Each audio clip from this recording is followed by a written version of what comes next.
ok au fait naqar bi xam naa ni Sénégal yëpp a ko bokk décès wu Fallou Sène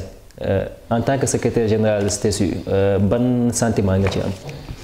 ci ñun la gën a métti wax naa ko toujours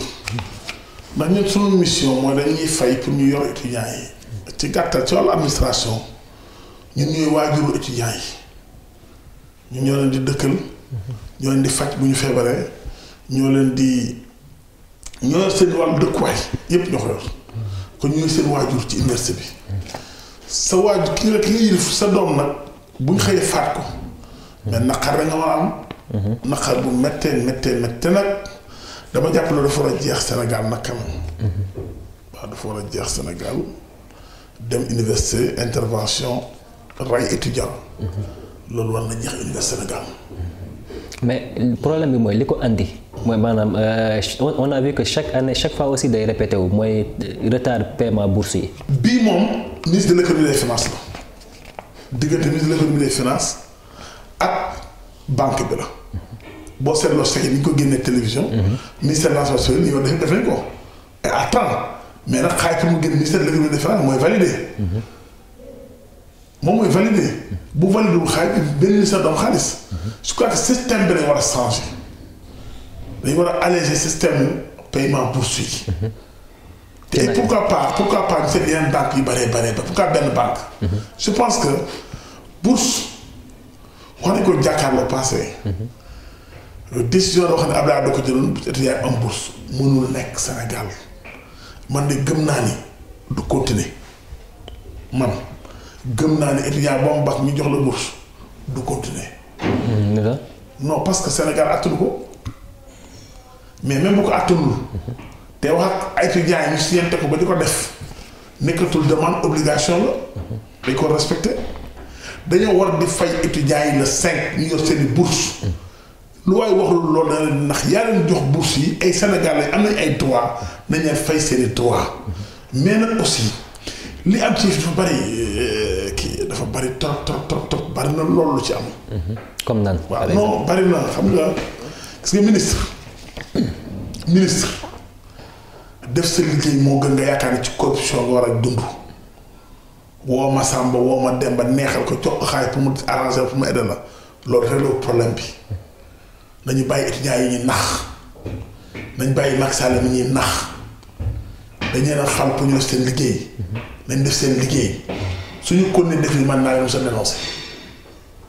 mais ci biir loolu parce que ñu ngi am na ñi nga xam ne ñu ngi dénoncé que di dafa am benn guerre de positionnement entre le ministre de l'économie et des finances ak ministre de l'enseignement supérieur moo waral affaire blocage bourse boobu ba ji tey am. loolu de bu dee am na te muy lu avéré. Macky Sall war naa xoom ci ñoom ñaar kan moo ci def mu daax wóor ma nag am na parce que ma nekkoo ci gouvernement Macky Sall. Macky Sall moom mooy suma xarit man benn patron la am Sénégal kenn la c'est Macky Sall à part ça du premier ministre du ministre du keneen benn patron laa am ci gouvernement boobu benn xarit laa am ci gouvernement boobu c'est Macky Sall. mais en tout cas daal dañuy nax étudiants yi. mais ci nax waaw non nax mënul paase xam nga buñ la santee liggéey defuloo ko ba toj am nga yàgg nga ku nekk bëgg a daw génn fële damay ne problème bii maa ko wax c'est entre le ministre de l'économie et des finances ak banque bi war a fay s'il y a faute foofu la faute bi nekk. maintenant université am na faute bu mu def mooy force de l'ordre yi ñu dugal université bi. nekk jàpp na ni ko waroon defee d'après l'autorité. jaaree ñu ko noonu ñu bëree ngi wax sax même pour gis naa ay professeurs d'université yu bëri di def erreur yu bëri naan franchise universitaire je vais t'expliquer aujourd'hui franchise universitaire campus pédagogique bi la yem ci rectorat bi fi ñuy jàngalee noonu campus pédagogique bi fa la yem dëkk waaye étudiants yi fa ñu dëkk moo ak sama quartier bi ñoo yem pose bi dafa dugg à tout moment il faut faire la part des choses maintenant léegi autorité jàpp mooy recteur war bu doon ci biir camp pédagogique bu bind mu réquisitionné force de l'ordre yi am na ci droit kenn mu koy topp. mais est-ce que warul woon concerté wu ak yeneen autorités yi. non mën na leen woo man yooyu ay wax la rek mën na leen woo. am na fu dëkk bi tey ñu doon taal rectorat bi et yaay jàng ay moom day woo gars yi ñëw directement c'est le président de l'Assemblée de l'université mais fa ko wooyee da ko wooyee d'après l'autorité de waxuma que moom waru ko bi mu nekkee ci champ pédagogique bi fa la France universitaire yam or bu ñu war a dem na ci fa nga xam ne ci restaurant universitaire yi la loolu recteur jël woon mu bind loolu la gouvernement gisee ok donc loolu te lu yenn maanaam la aussi en tout cas centre champ pédagogique bi foofu logiquement balaa fa force de l'ordre ñëw il faut mu am li ñuy wax réquisition wu bu recteur bi mais ca œuvre sociale ya foofu amul France universitaire bu mel ni moo la ci gàttal kuddu ak rectorat kuddu fii espace kuddu bii bokk ci France universitaire yi ok il faut ñu xam loolu. voilà léegi voilà un peu une sanction peut-être ba instant yi limogé nañ ko ba remplacer ko bon instant yi ba léegi étudiants yi ñu ngi casse parce que nee nañ ils n'ont pas obtenu encore gain de cause parce qu'ils réclament aussi la tête du ministre de l'enseignement supérieur Mary Teuw Niane ak bu Amadou Ba aussi. non loolu moom xam nga c'est normal xale yi xam nga gone la soxna sëñ bi gone dee dafa rëy ci moom massa dee dafa rëy ci moom. boo nekkee ci benn université ay xale nekk fa nga fekk fa benn xale dóor ko bala mu tëdd c'est normal ñu paniqué dañoo paniqué bi ñu paniqué man wóor na ma tey si seen dem ma seen xol ñoom mais dirigeants yi je les connais tey toj bi ñu toj course toj ko rectorat bu ko tegaatoon tey dañ defee duñ ko def loolu laa gëm ndax seen alal la ñoom ñoo ko moom course amatul administration est-ce que xam nga loolu course n'a plus d'administration amatul administration toj nañ lépp amatul mandat amatul dara tey lu xool bu ne mën a ci am kenn xamatul woon koy ku jurul alal ak ku jurul alal kenn xamatul woon ku def nangam yóbbu nañ kees ya loolu pertement étudiant bi la xaay bi ñoo ko moom fi mu ne tey mënatoo contrôler kenn loolu c'est dangereux donc jàpp naa ne tey si c'était à refaire ñoom di ko def mais ku si xamee boo fekkee ay xale ñu toog nga rey benn xale ci ñoom dinañu c'est normal ñu ci mouvement de foule mouvement de masse c'est normal vraiment que ñu jaxasoo toj kaas awtu pour ñoom loolu mooy di seen mer mais si man gëm naa ne si c'était à refaire duñ ko def loolu lu garaaw la lu garaaw la force de l'ordre yi aussi bi ñuy dem jàpp naa dem ñëw pour rey dañ dem pour maintenir de l'ordre ñoom aussi ay Sénégal lañ maa ngi leen di masawu parce que dans leen gaañ yi métti ah moo tax ma wax ni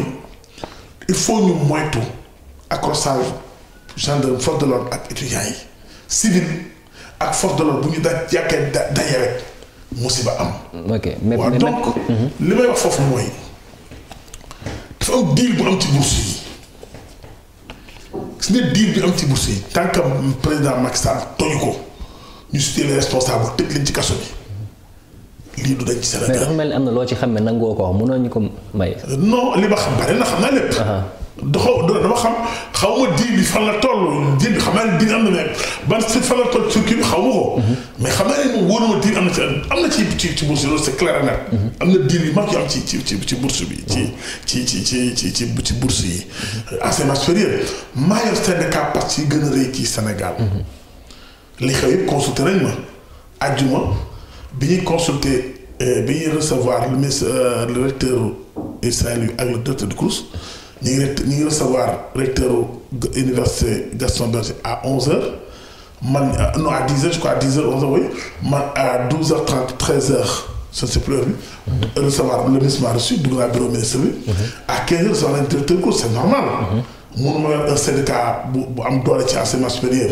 ñuy def yenn décision yi te man duma ci te duñu waxtaan ak les partenaires sociaux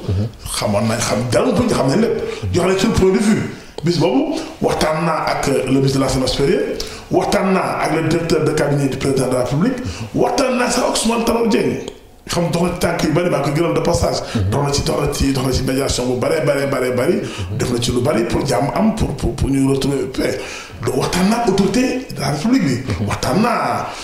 naa daal ak ñi seqoon mbir mi yëpp. waxtaan naa bis boobu ak le recteur de Saint-Louis waxtaan naa ak le directeur du CROUS waxtaan naa ak présidence waxtaan naa ñëpp. jox naa sama point de vue bokk naa doon dox pour jàmm am. donc parce que loolu moo jig université. dama jàpp ne fi ne nii. Fallou Sène yàlla def na faatu na sunu borom nit du dee par hasard jamais ruu doomu adama yàlla moo ko yor yàlla mooy dundal yàlla mooy rey loolu ñun ñëpp gëm nañ ko mais sabab bi nga xam ne doomu adama def na ko si ñun ñu ay doomu adama bokk réew mi ci loolu la ñuy wax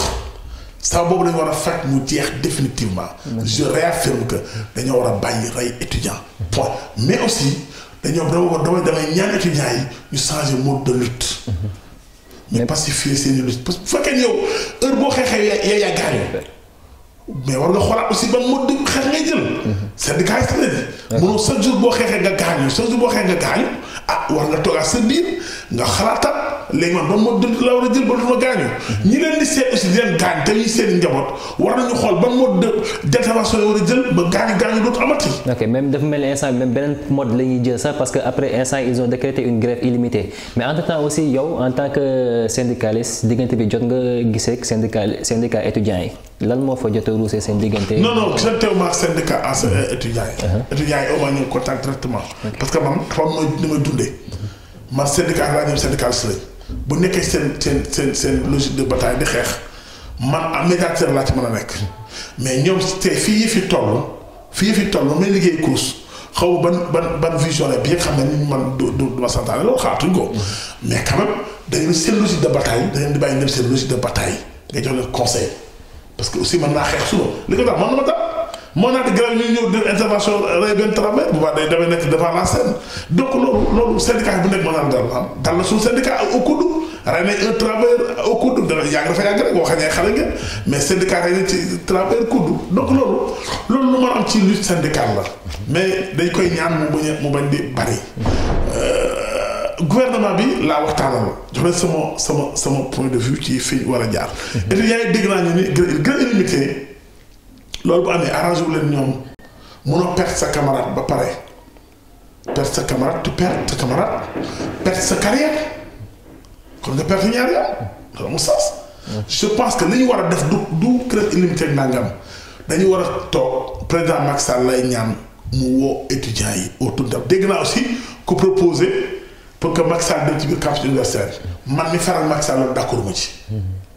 loolu moom je demande au président Macky Sall de ne pas le faire ñi koy conseillé yëpp faruñoo ak moom mouvement de masse parce que politique dans l'université am na étudiants yi faral Macky Sall am na fi jaay xam sont opposant Macky Sall te amul benn étudiant amul patron ku la ne mën na maa gérer étudiant bu dox li ko xalaat wala dox li mu bëgg da lay nax waxu la lu am su Macky Sall ñëwee ci biir kii ñi faral moom yuuxoo ko est-ce que loolu honoré na Macky Sall ak li mu def ci enseignement qu'on le veuille ou non li Macky Sall investi ci enseignement supérieur du Sénégal benn président mos ko investir même demal à l'université Gaston Berger day xool la fa def kay muy taxaw ko dem gis ko donc mais nag loolu du fa monewul matériel mënu jënd ruu doomu adama li ñu mënal affaire bi rek mooy deewu étudiant bi loolu dafa ëpp c'est que c'est trop booy bi mooy deewu trop bi on a trop tué des étudiants ñu jox à Dakar di wax à Dakar mais bii mooy bu ëpp bi nag ça doit arrêter définitivement au Sénégal. Juste une dernière question parce que dañuy gis ne da ngay wax casquette politicien ak casquette syndicaliste mais on a remarqué que ni à chaque fois su amee problème da ngay jël casque même su nekkee en tant que politicien sax da ngay jël dal ñi nga xam ne ñoom nga àndal nga jël casquette politicien teg ko fële jiital casquette syndicaliste yi. duma syndicaliste bu ndaw. man numéro 2 au CNTS la plus grande centrale syndicale de ce pays bi ñuy étudiant bi di dee maa nga Berlin jour wala waroon rencontré premier ministre Allemagne ci wàllu syndicat centrale syndicale bi gën a rëy ci Allemagne moom mu invité woon ci seen congrès kon man du ma syndicaliste bu ndaw donc bu ma nekkee syndicat la gën a gëm politique Macky Sall sama xaritu benn bakkan la sama frère la ñu may dégg maa ngi on a des relations très intimes yàlla moo def mu bëggal boppam nit ñoo doon di bëgg Macky Sall mu bëgg mais nag réew mi ñoo ko bokk du yàlla nit la rek supposé acte bu ma d'accord su ma d'accord par exemple acte yi mu jël course boole un directeur de course un ministre boo xam jiwóoñu man d'accord ma ci j'ai pas dit que ñoo fal waaj man mu faral sa waaj ministre de l'enseignement supérieur moom gën a sa defal directeur de course mais dina bu réew mais soit nga fal soit nga folli yaay fal ku la neex mais falal ñaar ñu mën a liggéey xaj na moom mi ko def aussi am na mécanisme yu mën a tëral ba ñoom ñaar ñu liggéey en tout cas tey li concret xam ne kii mën koo dindi mooy ñoom du ñu ay xarit ay adversaire la ñu loolu moo constant loolu mooy li wér. loolu mooy li am. surtout que instant bi étudiants yi di dénoncer que ni adversité politique boobu moo waral retard bourse boobu noonu. non je ne pense pas que adversité politique moo tax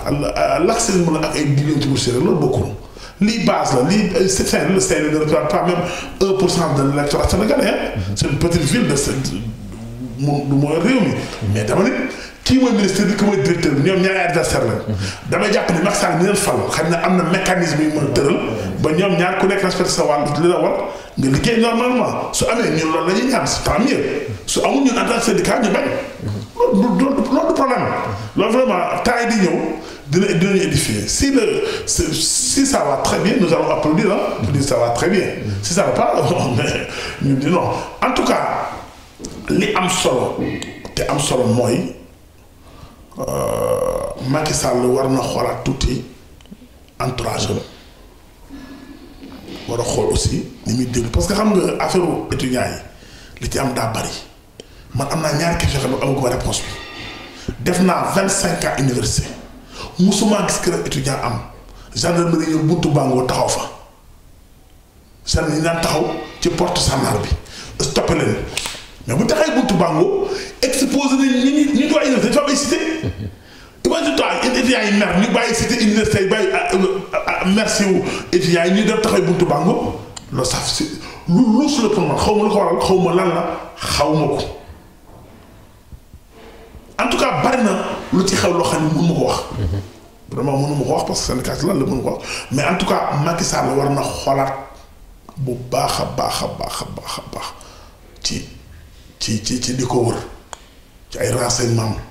ci ay ministère am war na ci xoolaat lu bare maa ngi gis yu bari yoo xam ni loolu baaxul xam nga tey gëm naa li ma gëm mooy li ëpp ci Sénégal yi Macky Sall lañu àndal mais opposition bi pour politique am mooy poser acte yoo xam ni nit ñi jéppi Macky Sall loolu nag aussi Macky Sall moo war a poser acte yoo xam ni loolu opposition bëgg duñ ko am.